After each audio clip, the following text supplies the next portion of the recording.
bird on a tree. I'm just sitting. Ben oui, on parle du plan relatif parce que c'est vrai que la plupart des personnes sont bloquées dans le plan relatif. Se croient dans le plan relatif. Ouais. Et comment tu pourrais nous indiquer, faire la différence entre une intuition ou des peurs qui résonnent? Un exemple concret, oui, l'intuition, quelqu'un te ment. Dire, alors, est-ce qu'il me ment vraiment?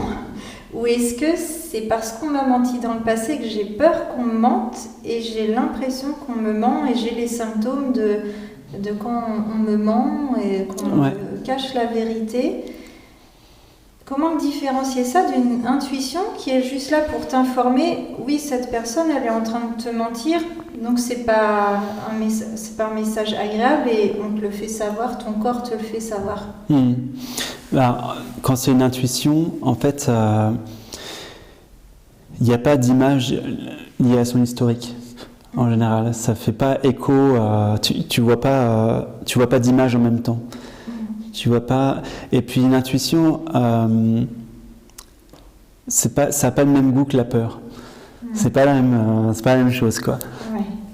Tu sens qu'il n'y a aucune contradiction, il n'y a aucun doute. Il n'y a pas de doute possible. Dans une intuition vraiment qui part du cœur, si tu veux, il n'y a aucun doute. Tu le sais que c'est comme ça. Alors que sinon, si c'est par rapport aux peurs, comme tu dis, ça fait oui, mais peut-être que c'est moi qui me raconte des histoires, ça, c'est pas sûr. C'est pas sûr et certain. Et ça peut pas se mélanger les deux? C'est-à-dire que réellement la personne, elle ment, par exemple.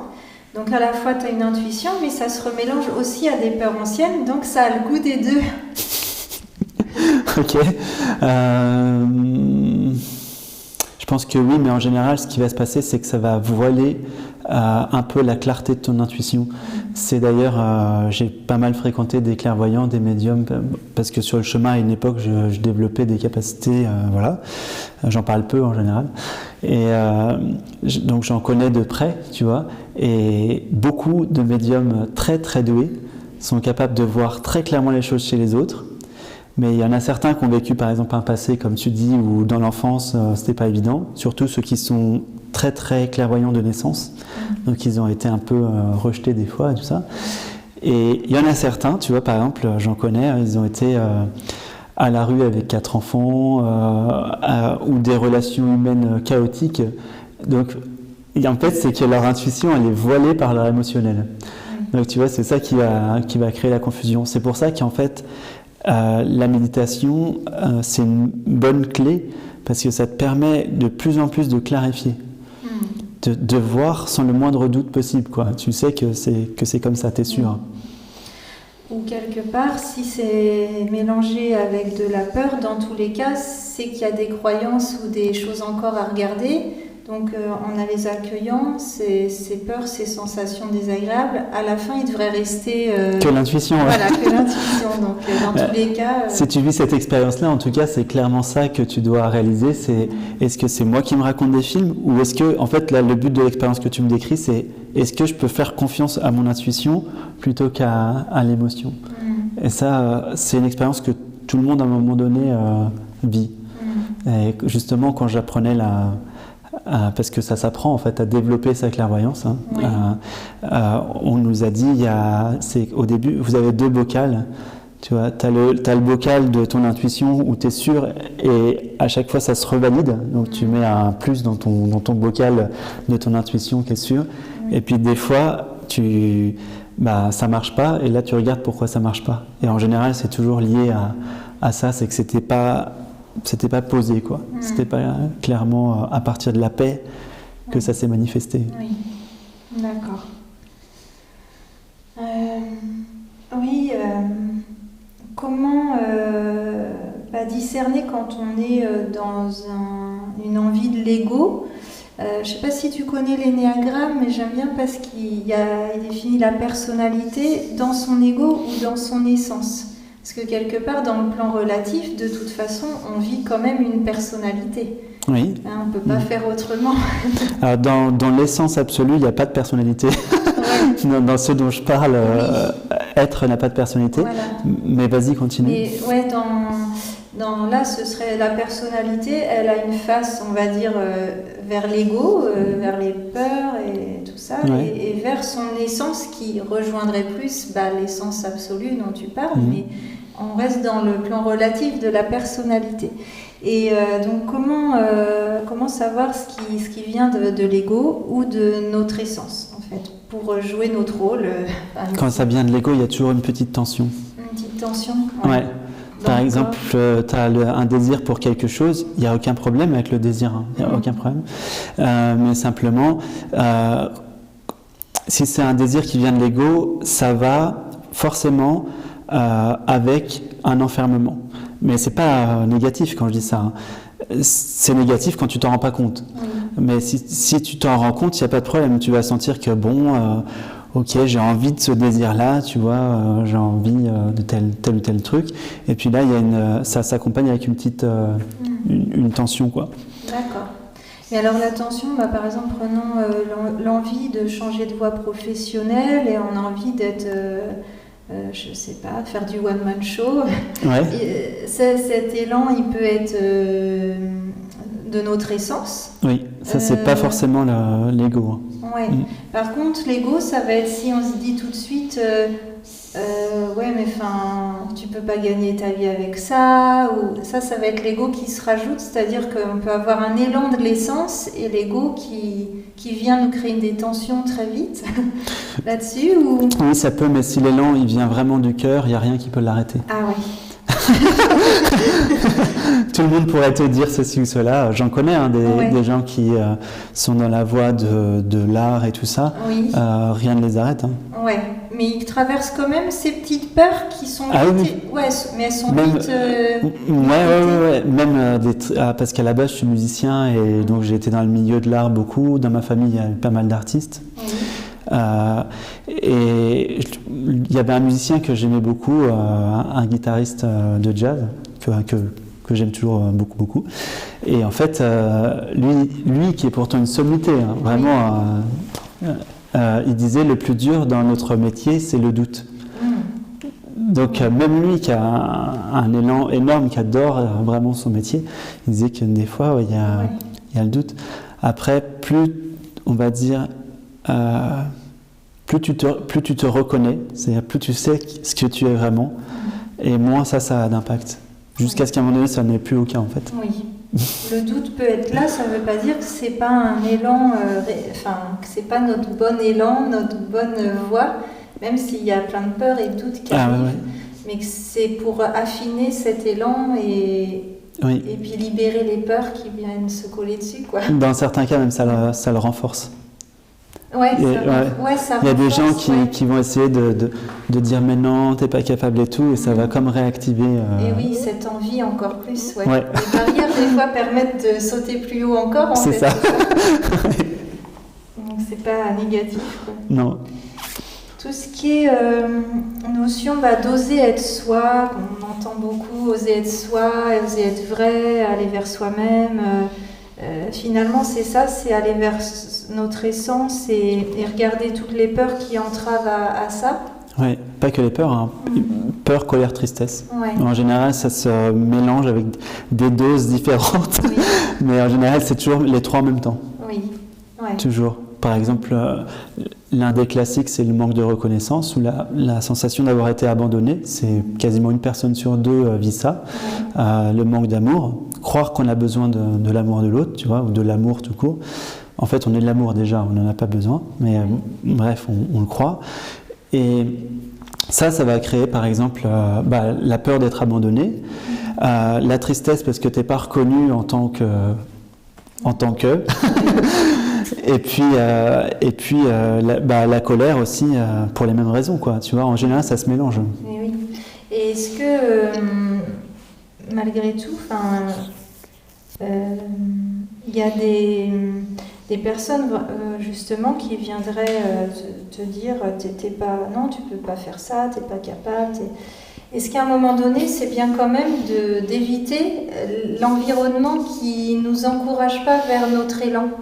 Ça peut, ouais. Même dans les textes du yoga, dont certains sont vraiment très vieux, ont des millénaires, tu vois, ils disent de bien discerner dans ses relations. C'est les relations, l'association, s'associer avec.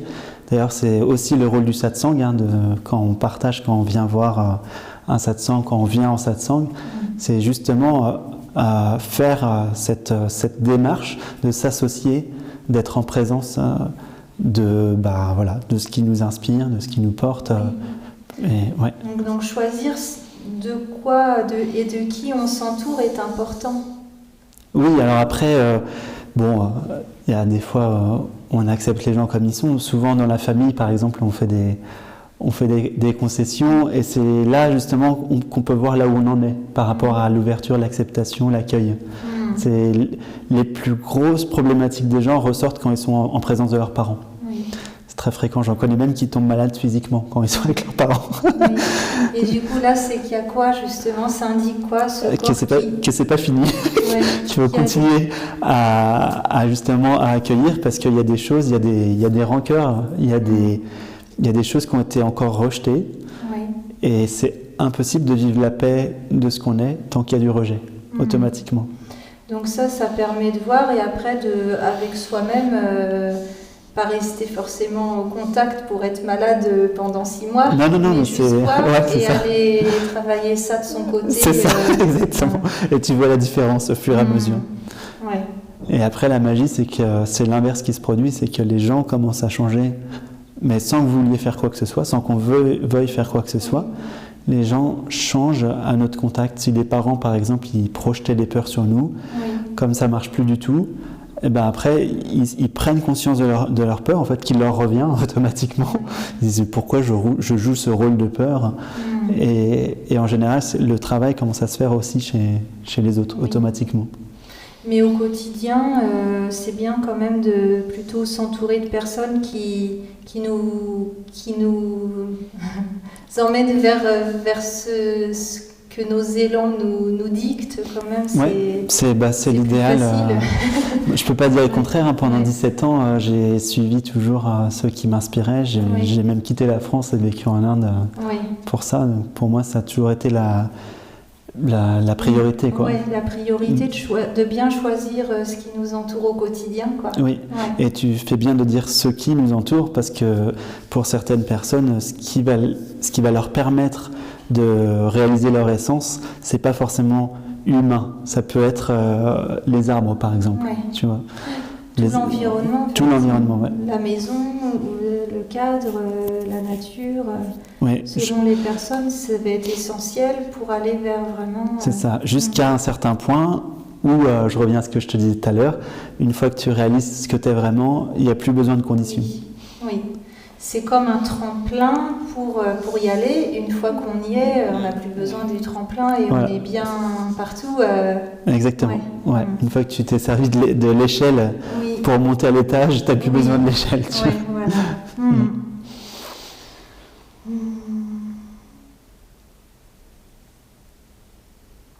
Ah oui, il y a des personnes justement pour essayer de se comprendre qui écoutent vraiment les messages du corps. C'est quand même une voix, le corps, lorsqu'il est malade, lorsqu'il y a des douleurs. C'est toujours un message. Parce que des fois quand j'écoute certaines personnes, ils disent faut pas chercher à tout comprendre, faut juste laisser vivre, mais quand on vit le corps qui est douloureux ou malade, est-ce que toi tu penses que c'est bien de chercher à comprendre quand même? Non, pas forcément. Non. Parce que des fois ça nous dépasse. Ça va au-delà de ce qu'on pourrait saisir, des choses qu'on a vécues quand on avait 2 mois, 3 mois. Donc pas comprendre avec la tête, mais par contre l'écouter, le message. Oui, ou par l'émotionnel. Tu vois, par exemple, en parlant du corps, tu as des personnes qui se retrouvent régulièrement à faune, par exemple. Et puis là, tu leur poses 2-3 questions dans un état méditatif. Tu leur demandes d'aller à la rencontre de ça. Puis là, tu as tout d'un coup l'image qui sort de nulle part, tu vois. La personne, elle est dans le bac à sable avec un enfant, et là, l'autre enfant lui met du sable dans la bouche, et elle a l'impression de mourir. Donc c'est un traumatisme dont la personne n'avait même plus conscience. Personne n'était au courant. Hein. Et finalement, ça ressort comme ça. Mais il n'y a pas besoin de chercher forcément à comprendre. Ça peut, mais pas forcément. Et comment ça peut, si on n'a pas justement de réminiscence de quelque chose, comment ça peut passer? Et ça peut être juste une émotion qui revient, même si on ne sait pas à quoi elle est liée. Ouais. En le regardant pour ce que c'est. Une émotion, c'est une contraction énergétique. Donc tu vas sentir que ça se condense, ça se contracte à un endroit. Oui. Et puis là, simplement, tu le regardes, et à partir du calme, justement, de ce que tu es, fondamentalement, tu l'observes. Et à un moment donné, ce qui est intéressant aussi de faire, c'est de bien distinguer entre la sensation et ce au sein de quoi la sensation émerge. Oui. C'est-à-dire que tu as une sensation, par exemple, de contraction à la gorge, tu vois, c'est chaud, c'est froid, peu importe, tu la goûtes bien, et en même temps que tu goûtes ça, tu goûtes l'espace autour de la sensation.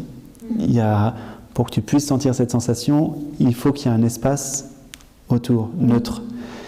Et tu essaies de sentir les deux en même temps, et là tu vas te rendre compte que rien que de faire ça, en fait quand tu fais ça, ce qui se passe, c'est que tu défocalises. Et le principe de la souffrance, c'est que la souffrance, c'est de la focalisation, et c'est de la saisie. Donc en défocalisant, automatiquement ça va commencer à lâcher. Voilà, au bout de plusieurs minutes en général. Donc pour défocaliser, c'est vrai que quand on a mal quelque part, on ressent beaucoup cette zone, donc c'est de la ressentir, mais de sentir qu'elle est au milieu de zones qui ne ressentent rien, en fait, c'est ça? D'un espace. Pour que ça se dissout dedans Oui, exactement. Donc c'est quand même, voilà, observer toujours dans le corps. Oui. L'observation, c'est une voie de libération, en fait. Parce que quand tu observes quelque chose avec attention, plus ou moins consciemment, ce que tu es en train de faire, c'est que tu es en train de dissocier l'observateur de ce qui est observé. Et donc, quand je dis l'observateur, c'est une conscience qui observe. Et donc, c'est en train de se détacher petit à petit. Voilà, jusqu'à ce que tu réalises qu'en fait, tu es toujours l'observateur, et que par contre, il y a des choses qui vont et viennent. Oui. Ce qui s'observe va et vient. Oui, puis que des fois, tu oublies que tu es en train de l'observer et tu crois que tu as mal, enfin, ça a mal, mais tu te dis même pas que tu es en train de l'observer. Donc, tu te mélanges à ça, quoi, c'est ça? C'est ça, tu te mélanges, tu te confonds avec, et c'est saisi, c'est attrapé.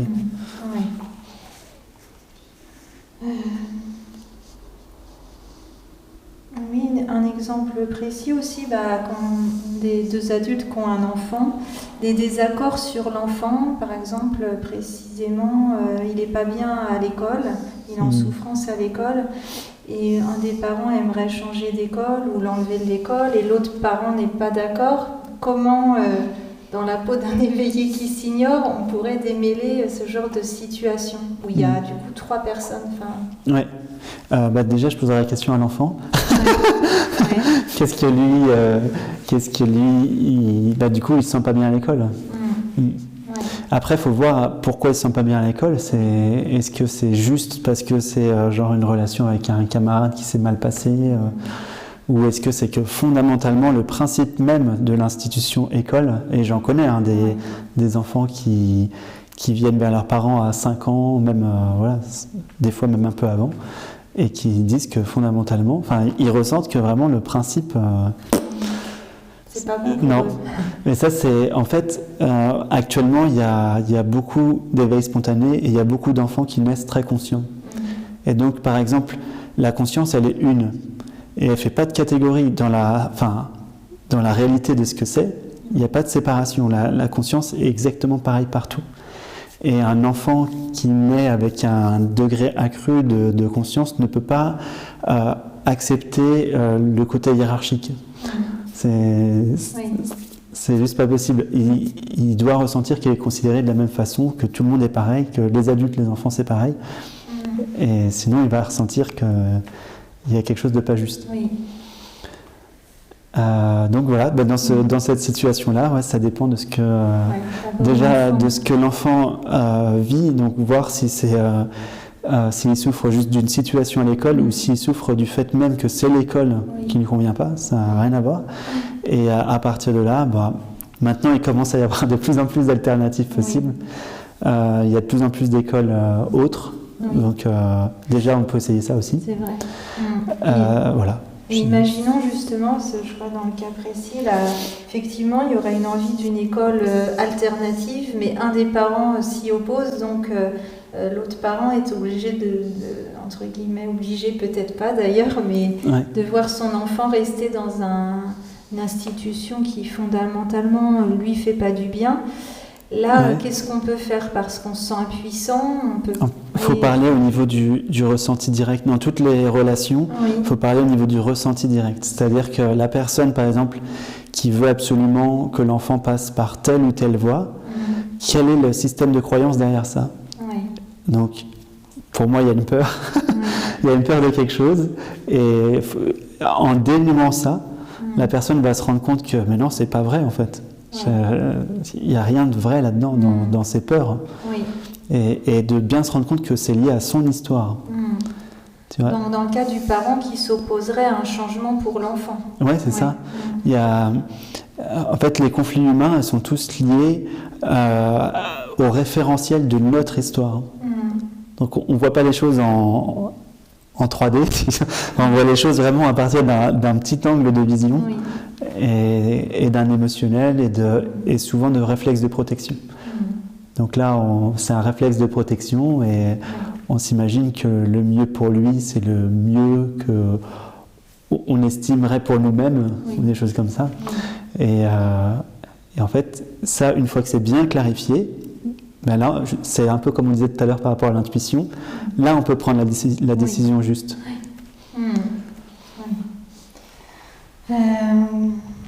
Après, globalement, pour un éveillé qui s'ignore, qu'est-ce que tu voudrais, qu'est-ce que tu aurais envie de lui dire à un éveillé qui s'ignore? Ah oui.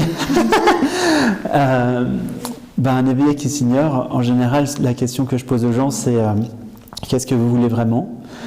Et quand on a un petit peu de discernement, on va se rendre compte que ce qu'on veut vraiment, ça correspond à être, pas à avoir, pas à faire, mais vraiment à être. Et alors, après, pour manifester ça, il y a plein de voies possibles. Enfin, il y a plein de voies qui nous... Par exemple, si on veut une paix, ou etc., il y a plein de choses qui nous inspirent la paix. Parce qu'au début, on passe forcément par une voie, en général. On ne réalise pas tout de suite qu'on est la paix et qu'on n'a rien à faire, quoi. Ça, c'est la fin. Mais en général, on suit quelque chose qui nous inspire. Tu vois, moi, c'était la méditation. J'ai toujours aimé méditer. J'ai beaucoup fait aussi d'arts martiaux. Ça m'a vraiment appris à lâcher les peurs, les choses comme ça. Et puis, mais ça aurait pu être n'importe quoi d'autre. Il n'y a pas que la méditation, hein. La contemplation, le chant, la danse. Tout ce qui nous crée de la joie, nous enthousiasme à l'idée de le faire, c'est d'aller vraiment vers ça au maximum dans notre quotidien, en fait. Ouais. Exactement. Ça sait, en fait. Ici, ça sait toujours. Et au contraire, les choses qui nous ennuient ou les environnements quand on a passé du temps avec des personnes où on se sent vidé après, quand même essayer de les limiter au maximum, ces environnements. Oui, des fois on peut pas toujours. Moi je vois dans mon histoire, des fois je ne pouvais pas. Mais par contre, ce qui est bien, c'est qu'on se quitte jamais soi-même. On est le meilleur investissement qui soit parce qu'on est toujours avec soi. Donc il y a toujours un moyen d'investir en soi. Tu vois, il y a toujours un moyen, même quand j'étais petit, j'aimais pas les repas de famille par exemple. Même pendant les repas de famille, je pouvais toujours faire des petits trucs pour sentir la paix, être en paix. Te faire plaisir par ailleurs, quoi. Voilà, mais en fait, les gens avaient l'impression que j'étais là, mais j'étais pas là.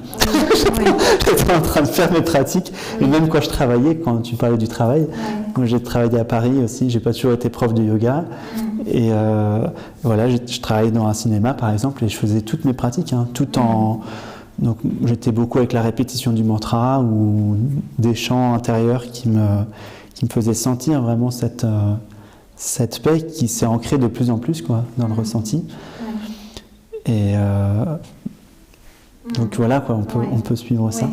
Suivre ces élans, même quand on est dans des contextes qui, a priori, Ouais. c'est pas l'activité principale. Il y a d'autres choses qui pourraient... J'entends qu'il y a quand même beaucoup s'introspecter quand même, mais dans l'émotion, dans le ressenti, c'est indispensable en fait, malgré tout. Mais en fait, là-dessus, on n'a pas vraiment le choix. Ouais. Parce que si tu le fais pas, la souffrance va se répéter en boucle. On va rentrer dans un schéma répété. Par exemple, le classique, celui dont je te parlais, la reconnaissance. Oui. Si tu ne cherches pas à voir et à accueillir cet émotionnel, tu vas tout le temps tomber dans un schéma de attachement-abandon à chaque fois. Ça va tourner en boucle. Et donc, toutes les approches quand même de psychanalyse et tout étaient quand même une voie, mais il manquait le corps, quoi. Oui, c'est pour ça que maintenant, il y a beaucoup de thérapies qu'on appelle les thérapies brèves qui passent tout de suite par le côté corporel. Oui, sensations, ressentis.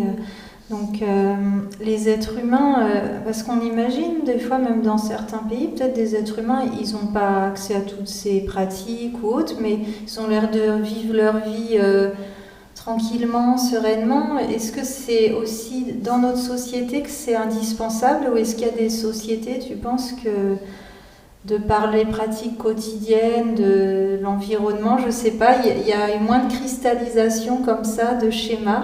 Ah oui, c'est clair. Ouais.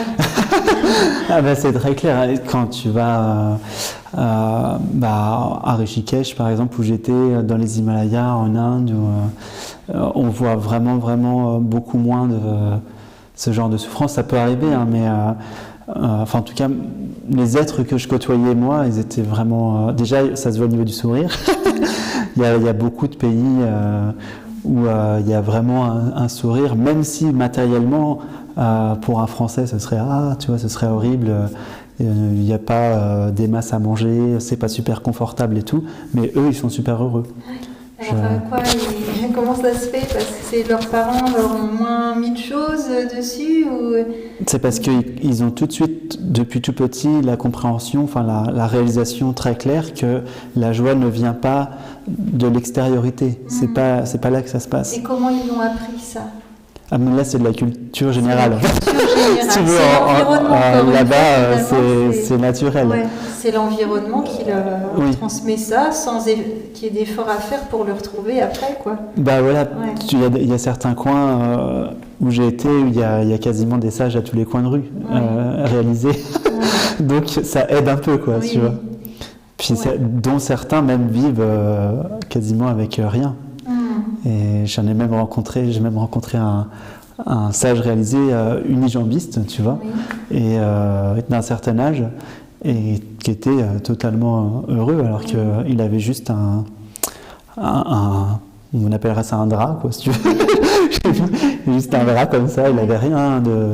Voilà, il vivait juste comme ça. Alors nous, dans nos pays, là, quand on a des enfants, qu'est-ce qu'on peut faire au mieux pour eux? Ah, ça c'est la question. En ce moment, ça revient souvent. Qu'est-ce qu'on peut faire au mieux pour les... Eh bien, déjà, ne pas les brimer au niveau émotionnel, parce que si on les brime au niveau émotionnel, ça va s'accumuler. Et c'est ce qui se passe maintenant. Enfin, c'est ce que... Après, ça fait des gens qui m'appellent, tu vois. À 40 ans, ils m'appellent.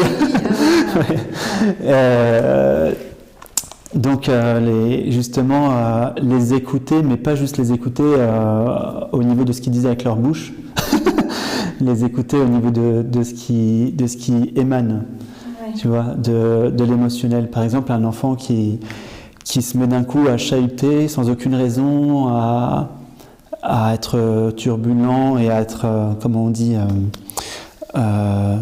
déjà? Bon, c'est pas irrespectueux que je voulais dire, mais un truc comme ça. Insolent. Ouais, voilà, une forme d'insolence et tout ça. C'est pas gratuit, ça cache autre chose. Ça cache un émotionnel, ça cache une frustration, un truc, et peut-être que lui-même n'en a pas conscience. Donc, des fois, juste de poser quelques questions, ça lâche, quoi. Ouais, donc être vraiment à l'écoute des émotions de l'enfant, les laisser s'exprimer, les écouter, comprendre le message derrière la manifestation bruyante de l'émotion. Et l'amener lui-même aussi à ce qu'il aille voir en lui-même. Pas forcément toujours que... Tu vois, quand il te pose des questions, par exemple, tu peux lui poser la question « Et toi, comment tu vois les choses ?» etc. Oui. Qu'il soit tout de suite considéré comme un être. Oui, qui a ses avis, Voilà. ses opinions, Pas ses comme un connaissances. petit être, mais un Oui. être vraiment. Tu vois, tout de suite. Avec des besoins de petit être. Oui, oui, bien sûr. Ouais. Enfin, au niveau des fonctions vitales, au niveau du corps Voilà. physique, etc. Là-dessus, c'est OK. Ouais. Mais en termes de conscience, il y a la conscience pareille. Égal. D'accord. Est-ce que tu aurais d'autres choses pour un éveillé qui s'ignore comment, Bah, on a tout en soi. Vraiment. Et ça aussi, c'est pareil que... Faut pas que les... Souvent, les adultes, ils ont peur pour leur enfant, ils n'ont pas une confiance totale. Et en fait, l'enfant aussi, il a tout en lui. Et même si des fois, il va faire un parcours qui ne correspond pas à ce que l'adulte voudrait, c'est ce qui doit se vivre. Oui. Tu vois. Donc, confiance, oui. donc quand je dis on a tout en soi, c'est duel, c'est pour qu'on se comprenne. En réalité, c'est la vraie phrase, c'est ce qu'on est réellement porte tous les potentiels. C'est quand tu dans l'introspection, au plus intime de toi-même, c'est totalement calme, totalement silencieux. Pour le mental, il n'y a rien du tout, il n'y a rien. Et à partir de ce rien, en fait, tout est possible.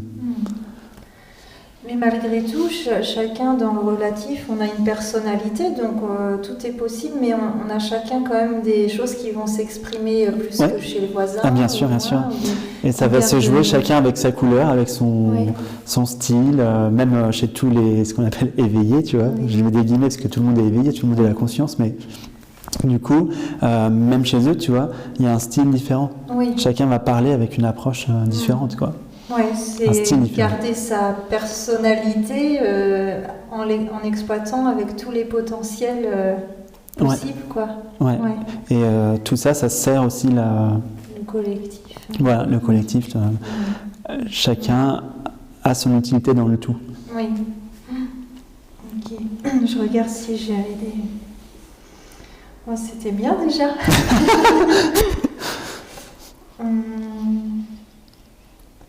Ouais, non, mais écoute, moi, là tout de suite, j'ai pas d'autres questions qui viennent. Je te remercie beaucoup de cet échange. J'espère que ça va apporter des petites pistes pour tout le monde. Est-ce que tu veux rajouter autre chose ? Ça va. Bon, alors on vous souhaite une bonne journée et puis à très bientôt sur Bohème TV. Au revoir. Au revoir.